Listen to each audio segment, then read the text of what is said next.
আসসালামু আলাইকুম। এখন শুনবেন সংবাদ শিরোনাম।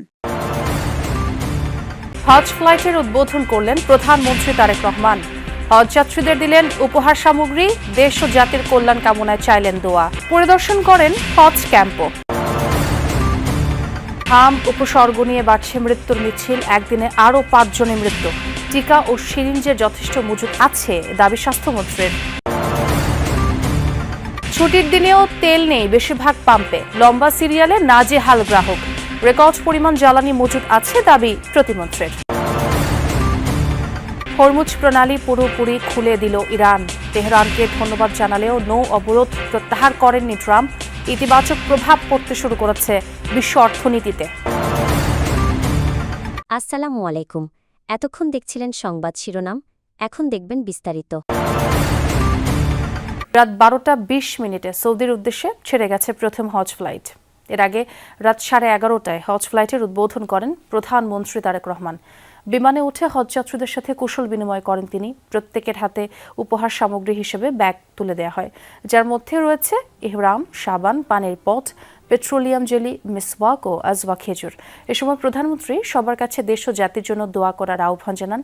সবাই যেন সুস্থ ও সুন্দরভাবে হজ পালন করতে পারেন সেই প্রত্যাশা করেন প্রধানমন্ত্রী তারেক রহমান। এর আগে আশকোনা হজ ক্যাম্প পরিদর্শন করেন তিনি। এ সময় প্রধানমন্ত্রী হজযাত্রীদের খোঁজ খবরও নেন। এছাড়াও হজ ক্যাম্পের সার্বিক প্রস্তুতি পর্যবেক্ষণ করেন প্রধানমন্ত্রী। এ সময় উপস্থিত ছিলেন ধর্মমন্ত্রী কাজী শাহ মোফাজ্জল হোসাইন এবং বাংলাদেশে নিযুক্ত সৌদি আরবের রাষ্ট্রদূত ডক্টর আব্দুল্লাহ জাফর এইচ বিন আবিয়া। আপনাদের কাছে আমার বিনীত অনুরোধ থাকবে, আপনারা এই বাংলাদেশের নাগরিক হিসেবে, বাংলাদেশের সন্তান হিসেবে হজে যাচ্ছেন, দয়া করে দেশ এবং দেশের মানুষের জন্য দয়া করবেন, দোয়া করবেন, যাতে করে আল্লাহ আমাদেরকে তৌফিক দেন, যাতে আল্লাহ আমাদের উপরে রহমত নাজিল করেন, যাতে আল্লাহ আমাদেরকে সাহায্য করেন। আমাদের সামনে যে সকল বিপদ আছে, আমরা দেশের সকল মানুষ একসাথে যাতে কাজ করে সেই বিপদ থেকে, সেই সমস্যা থেকে দেশকে বের করে আনতে পারে। একদিনে হাম ও উপসর্গ নিয়ে প্রাণহানি হয়েছে আরও 5 জনের। এই নিয়ে এক মাসে মৃতের সংখ্যা দাঁড়ালো 211। একদিনের রেকর্ড সংখ্যক হাম উপসর্গ নিয়ে রোগী ভর্তি হয়েছে রাজধানীর ডিএনসিসি ডেডিকেটেড হাসপাতালে। জ্বর, সর্দি, কাশির মতো উপসর্গ দেখা দিলেই হাম আশঙ্কায় শিশুদের হাসপাতালে নিয়ে আসছেন অভিভাবকরা। হামের সংক্রমণ ঠেকাতে জনসমাগম এড়িয়ে চলা, প্রয়োজন ছাড়া শিশুদের বাইরে না নেওয়ার পরামর্শ চিকিৎসকদের। হাসপাতালের জরুরি বিভাগে আসা শিশুদের প্রায় সবাই জ্বর, সর্দি, কাশি, পেট ব্যথা নিয়ে আসছে। হামের উপসর্গ থাকায় উদ্বেগ উৎকণ্ঠায় অভিভাবকরা। কেউ 4 থেকে 5 দিন, আবার কেউ 10 দিনের বেশি সময় সন্তান নিয়ে হাসপাতালে। আক্রান্ত শিশুদের বেশিরভাগেরই বয়স 1 বছরের কম। অভিভাবকরা জানান, জ্বর, সর্দি, কাশির পাশাপাশি পাতলা পায়খানা ও পেট ব্যথা। শরীরে দেখা যায় র্যাশও। বাচ্চা আমরা এখানে ভর্তি হয়েছি মঙ্গলবার, তখন এতটা সমস্যা ছিল না, জ্বর নিয়ন্ত্রণে আসছে না দেখে শ্বাসকষ্ট শুরু হয়েছে। এখন এখানে পিআইসিইউ সাপোর্ট নাই, বাবুর এখন পিআইসিইউ লাগবে। আগে জ্বর ছিল, জ্বরের পরে হাম হয়েছিল, হামের পরে এখানে চিকিৎসার পরে আল্লাহ দিল এখন ভালো। আজকে টিকিট হাম হচ্ছে আজকে 7 দিন, আর জ্বর ছিল 5 দিন, আর 2 দিন যাবত আমরা এখানে ভর্তি। ওর বয়স 3 মাস। ওরে ভিক্টোরিয়াতে নিয়েছিলাম 5 দিন যাবত জ্বর, তারপর গতকালকে থেকে র্যাশ উঠছে। হাম হয়েছে, প্রথম অল্প অল্প দেখা দিচ্ছে, পরে এখানে আসছি, এখন দেখা যায় পুরো শরীর বাইরে গেছে। 24 ঘন্টায় ডিএনসিসি ডেডিকেটেড হাসপাতালে হামের রেকর্ড 121 জন রোগী ভর্তি হয়েছে। মোট ভর্তি 4 শতাধিক।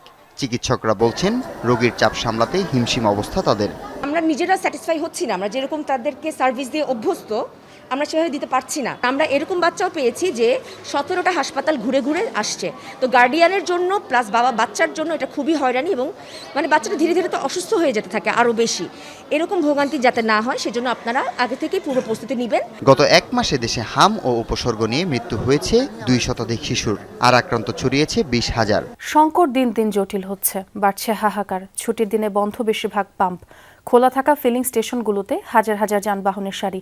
জ্বালানি পাওয়ার আশায় চালক মালিকরা ঘন্টার পর ঘন্টা পার করছেন। তেল সরবরাহ নিয়ে স্পষ্ট কোনো তথ্য না থাকায় ভোগান্তি আরও বেড়েছে। ছুটির দিনেও এমন দীর্ঘ লাইন, কমেনি ভোগান্তি। বরং রাজধানীর বিভিন্ন ফিলিং স্টেশনে তেল নিতে এসে ঘন্টার পর ঘন্টা অপেক্ষা করছেন চালকরা। জ্বালানি তেল নিতে কোথাও 8 ঘন্টা, কোথাও আবার অপেক্ষা করতে হচ্ছে 12 থেকে 13 ঘন্টা পর্যন্ত। গাবতলীর এসসি পাম্পে আমি 3 ঘন্টা যাবত দাঁড়ানো ছিলাম। 150 গাড়ি দেওয়ার পরে আর দেয় নাই। মিরপুর থেকে রাতের 8টা বাজে আসছি, এখন অব্দি মানে ফুয়েল লোড করতে পারি নাই। রাত 9টায় এসে দাঁড়াইছি, এখন বাজে 10:30টার মতো সকাল। এখনো সিরিয়ালেই আছি আর কি, এখন পর্যন্ত যাইতে পারি নাই। সরকারি আশ্বাস থাকলেও মাঠ পর্যায়ে তার প্রতিফলন নেই বলেই দাবি ভুক্তভোগীদের। প্রতিদিনের এই দীর্ঘ লাইনে দাঁড়িয়ে সময় ও জ্বালানি দুটোই নষ্ট হচ্ছে চালক ও সাধারণ মানুষের। আসলেই যে আমাদের দেশে তেল আছে কি না, আমাদের যে বিভ্রান্তি, আমরা কিন্তু সারা সপ্তাহ অফিস করি এবং সপ্তাহের শেষ দিন এসে আমরা লাইনে দাঁড়াই। এখন আজকে তো আমার কোনো কয়টা তোমার ডিউটি না, তোমার তেল লাগাম, তেল দিলে আমি 14 ঘন্টা বসে রয়েছি, এটার এই পরিশ্রম কে দিব? আমার 3 দিন যাবত বসে আছি, কোনো ভাড়া টাড়া ইনকাম কামার রোজগার কিছুই নাই।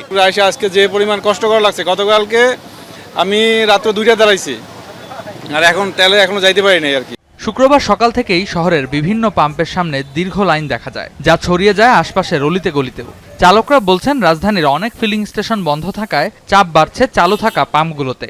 যে পাম্পে যাই এই পাম্পে শুধু বন্ধ, আমি তালতলা ঘুরে আমি রাত্রে 7টা বাজে আমি পাম্পে এই পাম্পে টাস্টে সিরিয়াল দিছি। আমরা এখানে লাইনে ঘন্টার পর ঘন্টা দাঁড়িয়ে আছি, আর কেউ লাইন ছাড়া ডুবে পড়লে এটা শুধুই আছে কষ্ট না, এটা মনে হয় হৃদয় ভেঙে যাচ্ছে, এরকম একটা অবস্থা।